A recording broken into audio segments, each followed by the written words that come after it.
We have been in Jesus' Sermon on the Mount from Matthew chapters 5 through 7. And we're about a third of the way through the Sermon on the Mount right now, toward the end of chapter 5. And at this point, I don't know about y'all, but it can be very easy to feel a little beat up at this point in the sermon. And that's because Jesus is very blunt and he's very practical in the things that he's talking about as he is speaking to us about all the practical implications of the way the gospel or following him takes shape in our hearts. It leads to a certain expectation of how we should live our lives. And he is speaking to us about all kinds of ways that that we fail to live according to his call. I don't know if you can read up to this point of the sermon and not feel like you have hearts that are at least a little bit broken. And what I want to say is that Jesus is breaking our hearts. He is breaking our hearts, and he is also healing our hearts.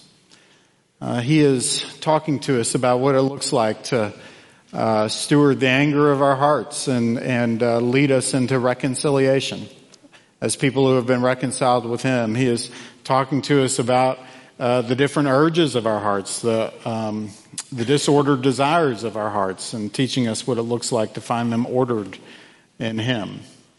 He is breaking our hearts in order to heal our hearts. And he's doing this again here in Matthew chapter 5, verses 33 through 37. He's talking to us about what it looks like to live a life of integrity, whose yes is yes and whose no is no, who keep the promises and the commitments that we make. And we do that as those who worship a Jesus who once pronounced yes over you and never takes it back. Let's look together. This is Matthew chapter 5. I'm going to read verses 33 through 37. Hear the word of the Lord. Again, you have heard that it was said to those of old, "You shall not swear falsely, but shall perform to the Lord what you have sworn. But I say to you, do not take an oath at all, either by heaven, for it is the throne of God, or by the earth, for it is his footstool, or by Jerusalem, for it is the city of the great king. And do not take an oath by your head, for you cannot make one hair white or black. Let what you say be simply yes or no. Anything more than this comes from evil." This is the word of the Lord. Thanks be to God. Let me pray. O you who speaks all truth, who lives in perfect integrity, I pray that you would be with us, who gather before you to hear from your word, that we might be able to trust it, to hear what you would have us hear. And I pray that you would help me to speak not just faithfully to your words, but faithful to your character, that you would be gentle among us, and that you would help me to be a faithful servant to you and to these friends here. And I ask that you would help me to speak in integrity as well. I ask these things in Jesus' name. Amen. So we don't vow things out loud too much anymore. Some of us in here have taken vows. If you're married, you've taken some vows. If you're in civil service, then you've taken some vows. If you've served with the armed forces, you've taken vows. Pastors, Matt and I, we've all taken some vows, and we're very much trying to live up to those vows. But for the most part, many of us haven't taken vows in our life, or we're not thinking about the vows as a governing mechanism for how we make decisions. And we don't vow every day for the most part. And so it can be a little confusing, actually, to think about what Jesus is speaking about as he talks to us about what it looks like to take vows or take oaths. But we need to look no further than the old movie masterpiece, The Princess Bride, to see an example of what Jesus is speaking to here. Because one of the main characters, Inigo Montoya, you can describe him as someone who is an oath maker. I mean, from the beginning of the movie to the end, he is an oath maker who is very much trying to be an oath keeper. And I think the most hilarious example of this is when he's on the top of the cliffs of despair. He's on the top of the cliffs of despair. They are being chased by this man in black his crew leaves him there in order to eliminate this threat, and so they can continue on with this mission. And Inigo Montoya is like super excited about this. He is a bit confrontational. He's like a super feisty, charismatic, flamboyant swordsman. He's itching for a fight, and he's just on the top of this cliff waiting for the man in black to come up top. And he gets super impatient.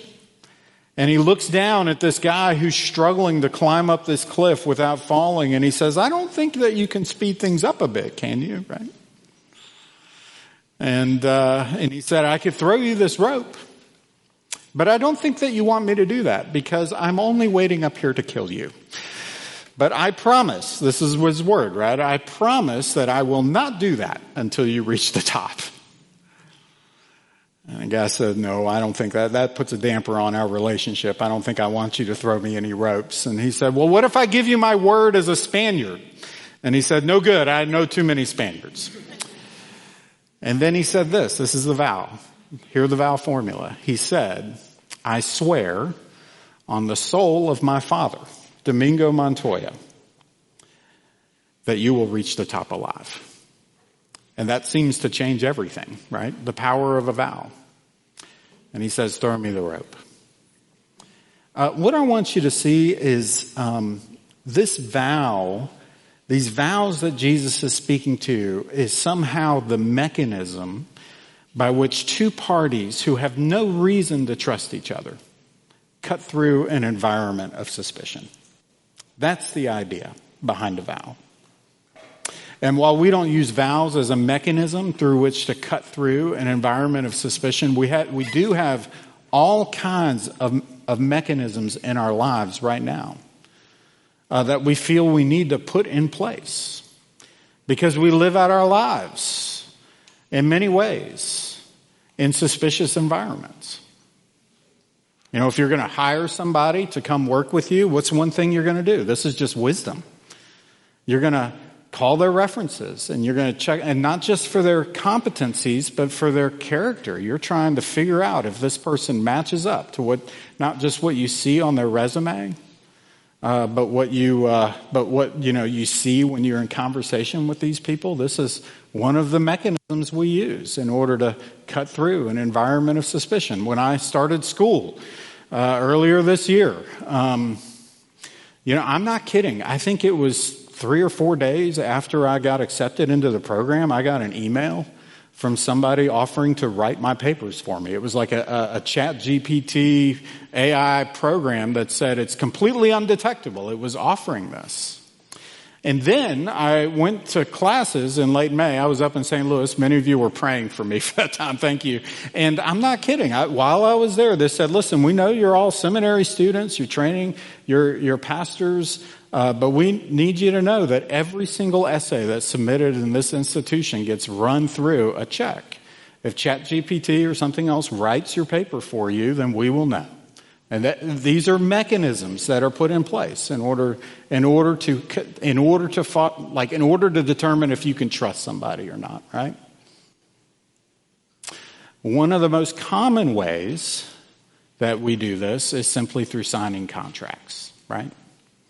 It's the written word that replaces the oral word in a lot of ways. It's a way that we kind of figure out, or it's a way that we back up our commitment with a written promise that we will do what we say we're going to do. And all of these things are wise. I'm not speaking against them. But all of these things are an indicator to us that we live out our days in a world where all too often people don't do what they say they're going to do. Or people are not trustworthy, where truthfulness is often at stake. Now you can imagine the importance of this and why Jesus needs to speak to us as his people about what it looks like to live as people of integrity who take our words seriously. And so what he does is he talks about ways that we erode truthfulness in our world and in our lives and even in just our church community, ways we erode truthfulness. That's in verses 33 through 36. We'll look at that. And then here's the second point, is how we build trust with each other. how we erode truthfulness, and how we build trust. First, how we erode truthfulness. Jesus says this in verse 33. Again, you have heard that it was said to those of old, you shall not swear falsely, but shall perform to the Lord what you have sworn. He's not quoting an Old Testament passage. What he is doing is he's quoting a very good summary on several Old Testament passages where God simply calls his people to do what they say they're going to do, to honor the vows that they make. Some examples of this. Numbers 30, verse 2 is a good example. It says, when a man takes a vow to the Lord or takes an oath, to obligate himself by a pledge, he must not break his word, but must do everything he said. You get the principle there. He's saying, honor the vows that you make. Several Psalms that you can read where it talks about, in faithfulness to the Lord, I will pay my vows. That simply means I'm going to do everything that I said I was going to do, as I vowed publicly before other people. And not for nothing, but these vows would often happen in the city gates. Like the legal system in a lot of ways was at stake because the word of witnesses was so powerful in that time. And so you had to pronounce your vows according to something sacred. And notice Inigo Montoya's vow was on something as sacred as his father's soul, right? That's the idea. The more sacred the thing on which you swear, the more trustworthy your vow might be, right? So God is saying to his people, if you swear by my name, then you have to protect my name by paying your vows. Deuteronomy 23:21 says something similar. If you make a vow to the Lord your God, you shall not delay fulfilling it. For the Lord your God will surely require it of you, and you will be guilty of sin. Okay, so there's several other examples like this, including two. Well, you could argue for more than two, but at least two of the Ten Commandments. You shall not deceive your neighbor, right? And then another one, you shall not take the name of the Lord your God in vain. That's another one that says, don't swear by anything according to God's name. If you break it, you tarnish my name. So what I want you to understand is that there is an expectation that God, you can't read the Old Testament. You certainly can't read the first 5 books of the Bible as God's people get rescued and established. You can't read these texts and not think that God hasn't establish an expectation of truthfulness amongst his people.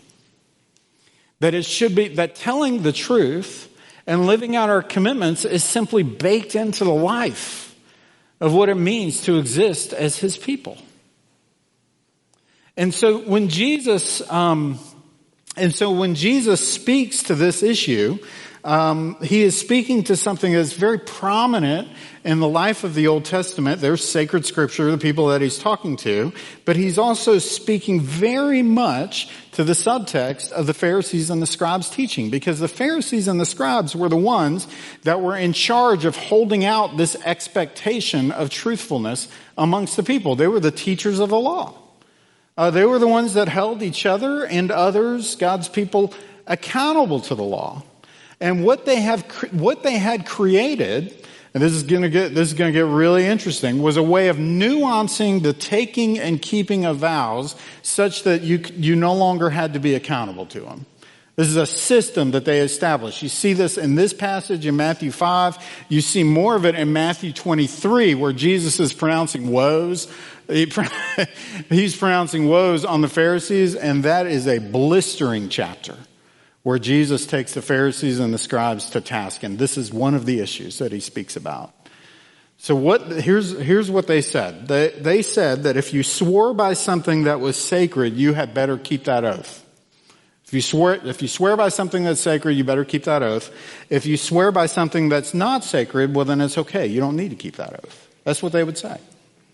So a couple of examples. You see this in Matthew 23. If you swear by the city of Jerusalem, then that's not a binding oath, is what he said.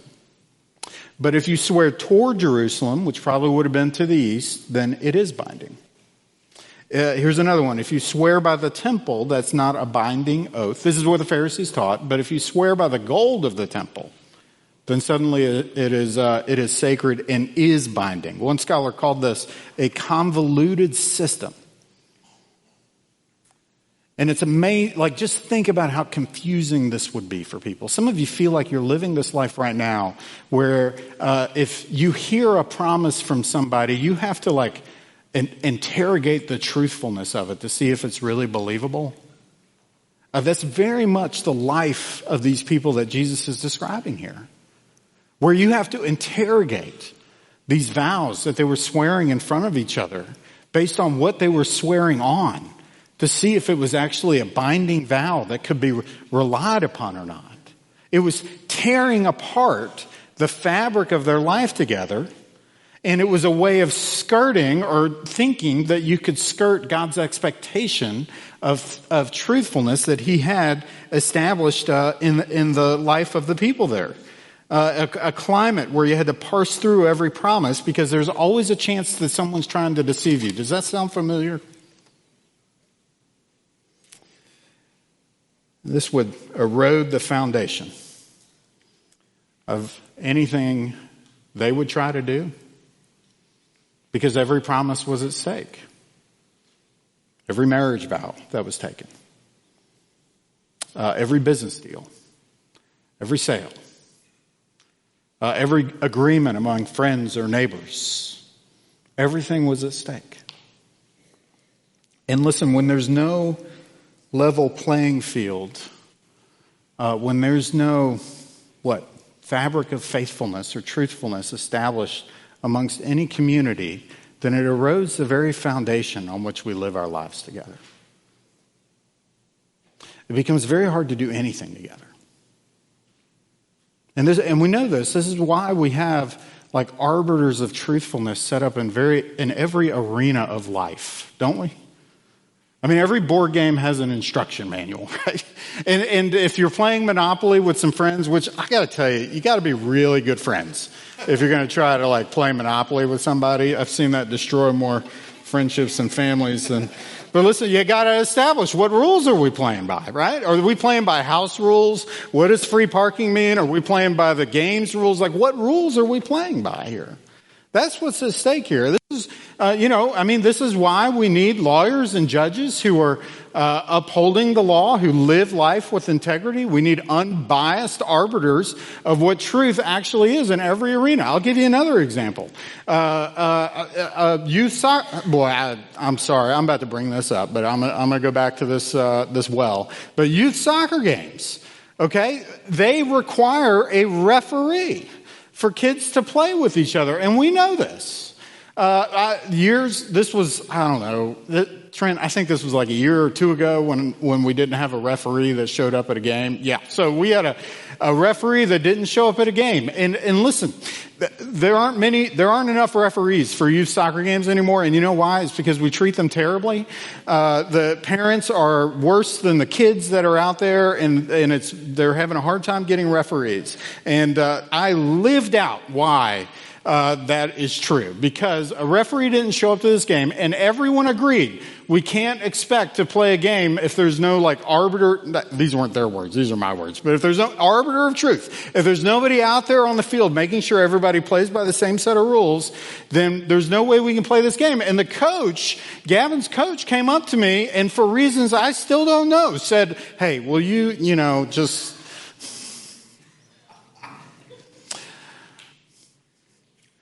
It was an awful experience. I didn't have a whistle. Many of the kids on the other team didn't speak English, or at least acted like they didn't speak English, because they just kept playing. And if there was a foul, all I could do was yell foul as loud as I could, right? I mean, it was just awful. And if it was a game where one team was clearly superior, it wouldn't have been that big of a deal. But it was one of those like really tough, tight games. And that's when referees are really important, right? When life is hard. And toward the end of the game, I had really lost the faith of every one of the adults on the sideline. But apparently somebody on the team that my son is on committed an egregious foul, and I didn't see it at all. I mean, apparently he just took a kid out. I just missed it. And the entire half of the sideline erupted. They got angry. They were convinced that I was biased, that it was sinister. And then what happens? They started despairing. That's what happens to the fabric of the life of a community. You get angry, and then you despair. I had parents from, they were so angry at me, I had parents from like my friends asked if they could escort me back to my car, right? But eventually the kids and the coach just start asking, what's even the point of playing anymore? When you erode truthfulness, you elicit a community of anger and a community that loses a sense of hope. Like, what's even the point anymore? If you have ever gone 9 rounds with an insurance company, you know that feeling. I have a friend who lost his house to Hurricane Helene more than a year ago, and every lawyer agrees that he is owed money, and he still hasn't seen a dime yet. Like, that's the despair that we're talking about. But what if you're a child and you feel like your parents favor your siblings over you? Like there's a different set of rules for your sibling. You know the despair, right? Or if you have a hypocritical boss, you know that feeling, right? If they hold you to a different set of rules than they hold themselves. This is what it looks like to just erode the expectation of truthfulness and integrity in the life of people. And you know how desperately we need it and how awful it makes us feel when we don't have it. I had a friend say to me this morning, I feel like I just don't know what I can trust anymore. When I look at the news or when people send me things, or I just don't know. We are living our lives in a world where truthfulness is eroded. So what do we do? Well, one thing Jesus says, he looks at verse 34, is he says, don't take an oath at all, either by heaven, for it is the throne of God, or by the earth, for it is his footstool. Don't swear by Jerusalem, for it is the city of the great king. He's not telling us not to take any vows. He's saying don't swear by anything. Don't swear by anything as if one thing is more sacred than the other. He is saying everything belongs to me. Jerusalem's the city of the great king. Don't swear by anything on the earth because the earth belongs to the Lord. The heaven is the throne of God. Even if you take an oath on your head, you don't control the hair on your head. That's a fact I'm learning more and more every day, right? And some of you are too. We can make a club, okay? We don't know we don't control whether our hair is white or black. We don't control anything. And what Jesus is saying is anything that you might swear on is under God's control. This is God's world. And everything is sacred. And your word is sacred. You must protect your word. And either I am a witness for you or I'm against you. We serve the cause of establishing the expectation of truthfulness, not just in the world, but especially in the church. How do we do that? Well, you look at verse 37. Jesus says, let what you say be simply yes or no. James 5:12 says, it's almost identical verses in James chapter 5. He says, let your yes be yes and your no be no. Anything more than that comes from the evil one. I just want to call this Jesus' equation for building trust with people. For living with integrity, for being a warm, reliable presence in any environment that you walk into. This is simple integrity, and finally, I want to call it loving integrity. Simple integrity. Jesus says, "Let what you say be simply yes or no." It simply means that your promise should be enough. That when you say something, it shouldn't require swearing to it because your character is so well known amongst people that they know if you say it, you truly mean it and you keep your words. So no vows are necessary. I heard one scholar put it this way. He said, the first standard of integrity is always that we are so truthful that someone who knows us well would never even think to question our sincerity. You see that idea? So it's not about not having a reputation. It's about having a reputation of honor and integrity amongst people. So if you said, I'm just saying this because this has come up in our house. If you're a husband who has said, I'll be home at a certain time, some of that is just simply letting your yes be your yes and doing your best to keep that truth. If you said, I'm going to play with you, then it means it's simple things. Your yes is simply your yes. You honor your commitments. You see this in marriage and family, of course. You see this in friendship. I had a friend talking to me the other day. He gets like a once a year time to play golf with another friend. He always looks forward to it. And then it seemed like his friend canceled on his commitment to come play golf. And it almost took it lightly, and it hurt, right?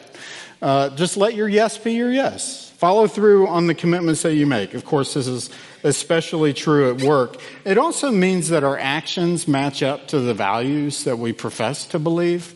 I learned this week, this is fascinating to me. The word integrity has the same Latin root as the word integer.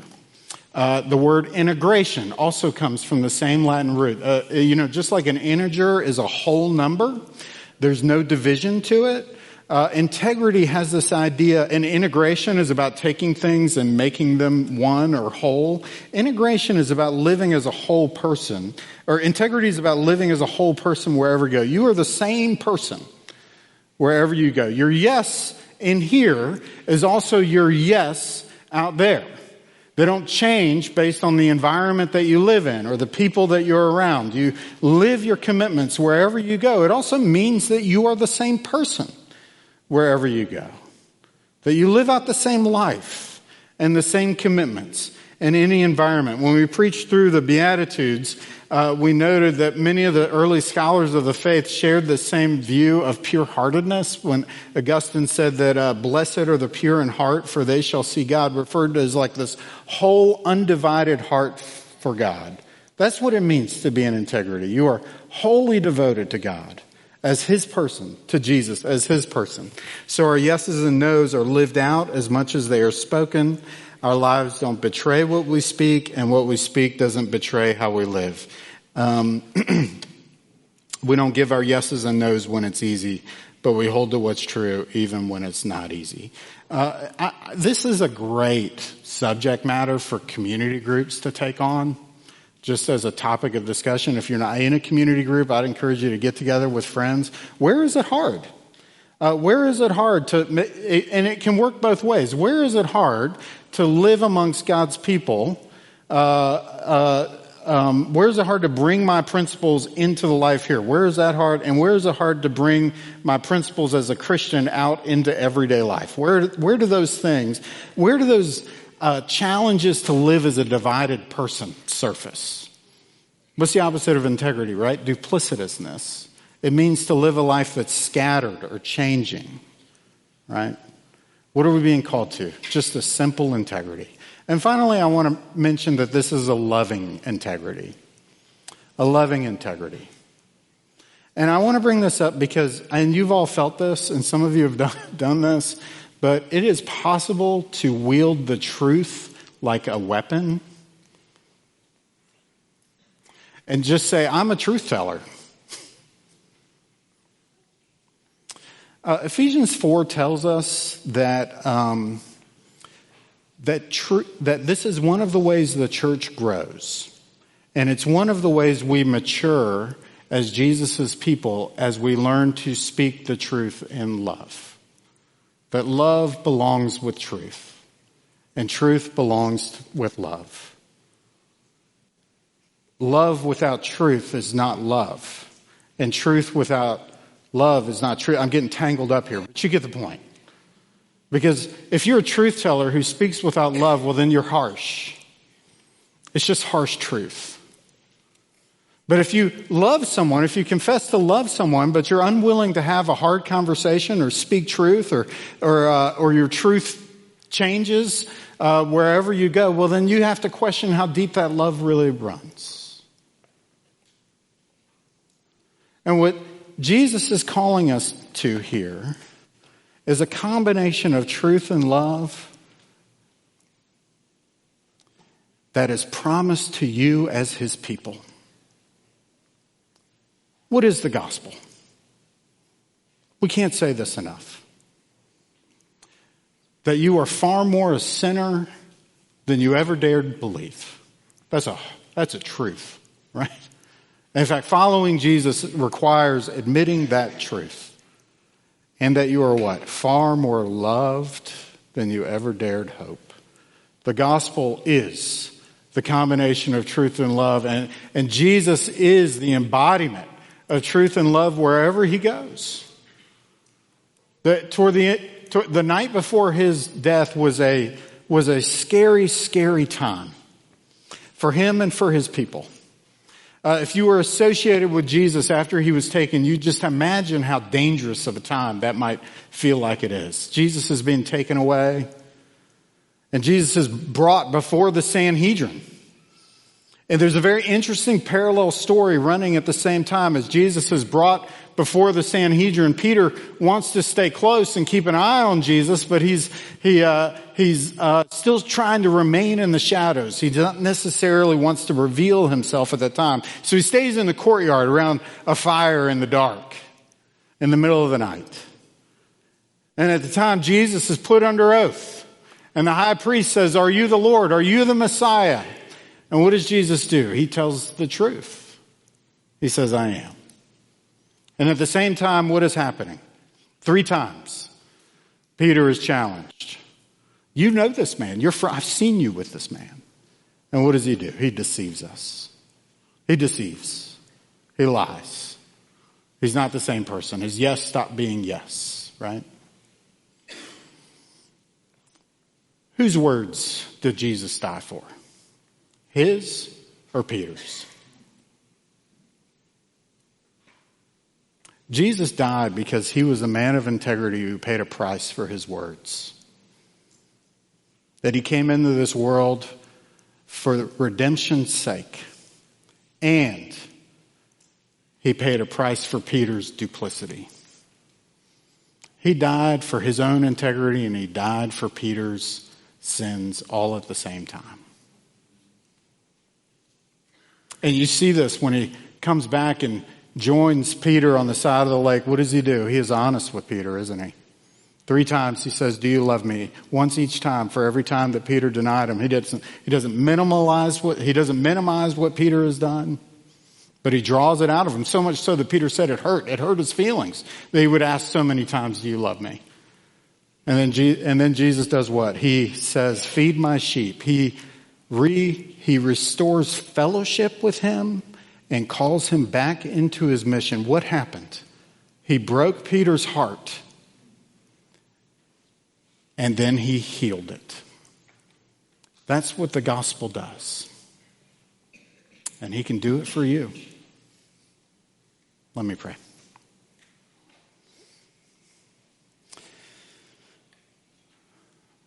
Oh, you, whose yes is yes and whose no is no, who spoke yes over your people and keep speaking yes, I pray that you would help us to trust it, that you would build within us the integrity that you call us to, and more of the faith to trust yours. I pray that you would speak these things to us and help us to trust them as we prepare to come to your table. I ask these things in Jesus' name. Amen.